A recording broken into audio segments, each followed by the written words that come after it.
avec 100% EAC, l'éducation artistique et culturelle, après une nouvelle dimension. Alors expliquez-nous un petit peu, c'est quoi ce label ? Alors, c'est une reconnaissance de l'État qui est décernée aux collectivités qui ont déposé un dossier et qui récompense une démarche, une politique en faveur de l'éducation artistique et culturelle. Alors, c'est un label qui est obtenu pour 5 ans.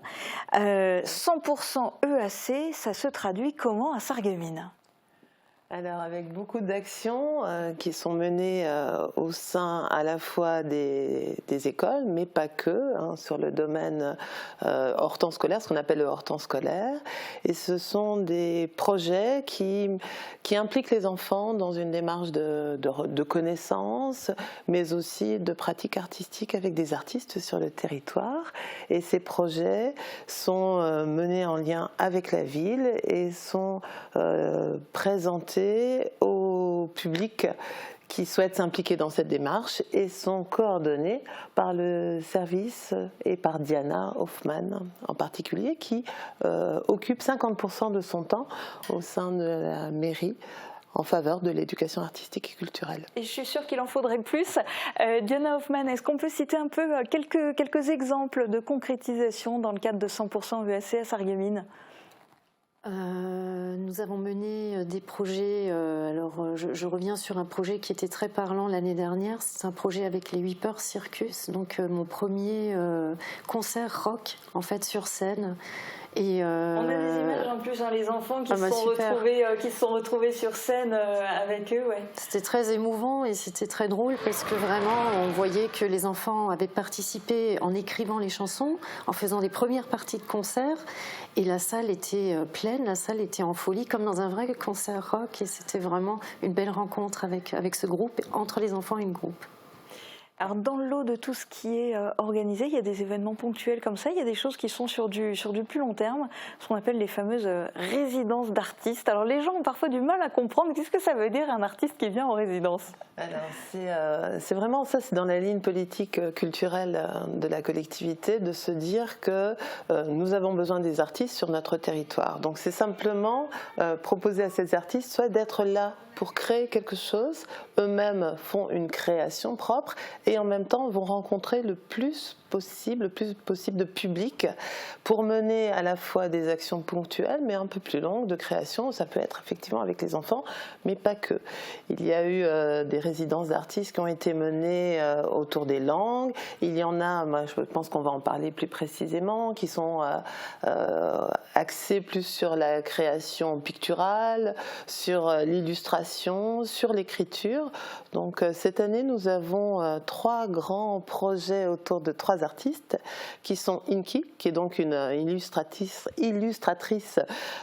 designer. Nous avons également la présence de Nadège Coste, qui elle est en résidence de territoire, donc crée à la fois un nouveau spectacle et rencontre des publics différents pour des projets pareils d'écriture. Et puis il y aura un projet autour de Jennifer Goyer, un projet autour de la danse et des arts martiaux.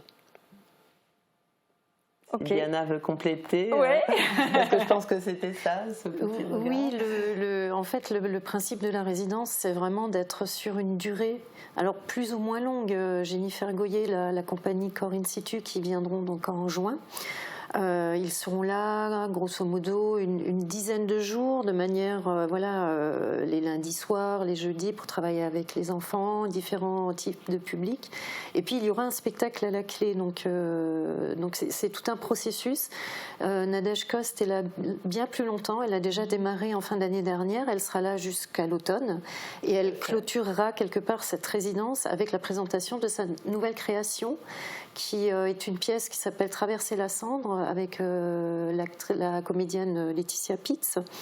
Et donc vraiment, ça prend des formes multiples, mais l'intérêt, c'est toujours que l'artiste rencontre les habitants rencontrent l'artiste à la boulangerie, sur le marché, de manière plus ou moins organisée. Et l'un et l'autre, souvent, se nourrissent de ces rencontres, et c'est ça qui est vraiment, pour nous, important. Oui, parce que là, du coup, on parle plus aussi de grand public, alors qu'avant, on parlait beaucoup des scolaires. Avec le label 100% EAC, quel est le public que vous visez ? Alors, j'allais dire tous les publics. Moi, je le comprends, ce label 100% AESC, comme une démarche nécessaire dans la construction des enfants et plus tard des citoyens, tout simplement, citoyens du monde. C'est nourrir le parcours éducatif qui doit être pas uniquement axé sur la connaissance, mais aussi, comme Diana le disait très bien, ces rencontres avec ces artistes, pratiquer les arts, avoir des connaissances et avoir surtout des moments d'émotion qui vont certainement transformer son moi.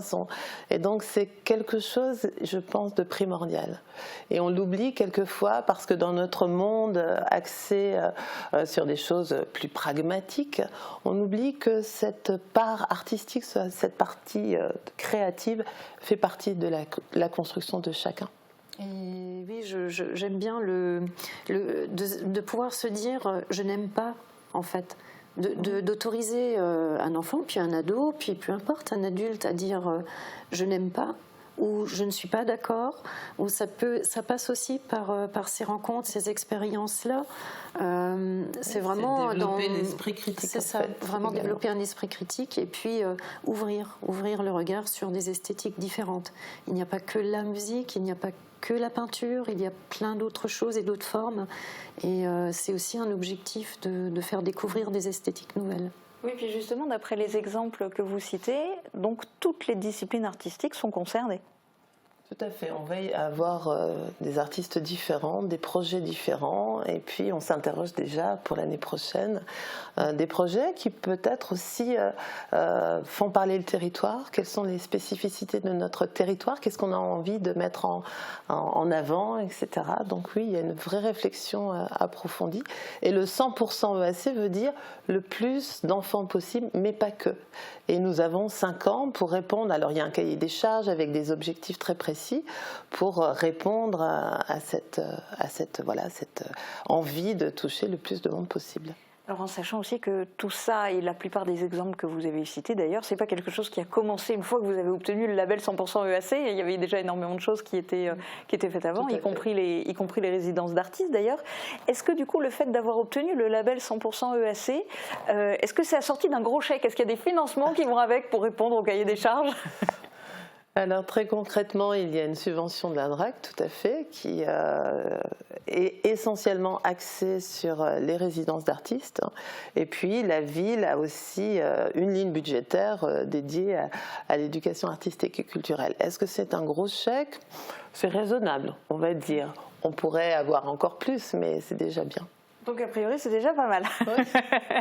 Alors on a évoqué différents projets. Il y en a certains qui sont, et notamment certaines résidences qui sont sur du plus ou moins court terme, d'autres un peu plus longues. Il y a un projet qui s'inscrit vraiment dans de la durée, c'est le projet Demos. Là, les enfants, ils en sont où avec leurs instruments? Parce que nous, on les avait filmés quand ils ont reçu les instruments. Tout à fait. C'est un moment magique, c'est vrai. Et depuis? Alors, ils sont très impliqués. Alors là, on va passer dans la deuxième phase du projet qui est aussi à remobiliser d'autres enfants. Donc là, nous avons 7 enfants qui pratiquent du violon, de l'alto et du violoncelle. Et ils ont commencé déjà par l'apprentissage du ressenti rythmique, ce genre de choses. Ils vont tous les mois sur Metz, à la Cité musicale. Ils travaillent avec tous les enfants de l'orchestre qui va être l'orchestre de Metz, de Moselle-Est, voilà, et qui rassemble une centaine d'enfants. Il y aura un concert déjà à l'Arsenal le 8 juin. Et donc, ils sont très, très motivés. Et ça fait vraiment très plaisir à voir. Et puis ça, c'est sur du long terme, parce qu'on est bien d'accord qu'un instrument, ça ne s'apprend pas en un an. Exactement, il faut être un peu patient. Donc il y a encore 2 ans autour de ce projet et il y a encore la possibilité de s'inscrire. On aimerait bien qu'il y ait encore 8 enfants qui puissent adhérer à ce projet. Et donc c'est possible de découvrir l'un de ces 3 instruments à cordes. Exactement, exactement. Et je rappelle que les instruments sont mis à disposition gratuitement et que si ces enfants continuent en école de musique, l'instrument leur est donné, tout simplement. Ok, eh bien, le message est passé. Merci beaucoup à toutes les deux d'avoir participé à cette émission. J'ai quand même encore une dernière question, Christine Marchal, concernant cette fois plus la saison culturelle de Sarreguemines. Est-ce que la ville continue à être partenaire du festival Perspective? Bien sûr, hein, c'est un partenaire de longue date et nous accueillons pour la saison à venir, là, le 24 mai, non pour cette saison, un spectacle qui s'appelle Elles vivent, hein, qui est un spectacle de théâtre et très drôle. Et si ça se peut, comme c'était le cas l'année dernière, d'autres spectacles pourront se rajouter. Ils ne seront pas inscrits dans la saison, mais il est tout à fait possible que d'autres dates qui font partie de la programmation Perspective se rajoutent. Il peut encore y avoir des surprises de dernière minute.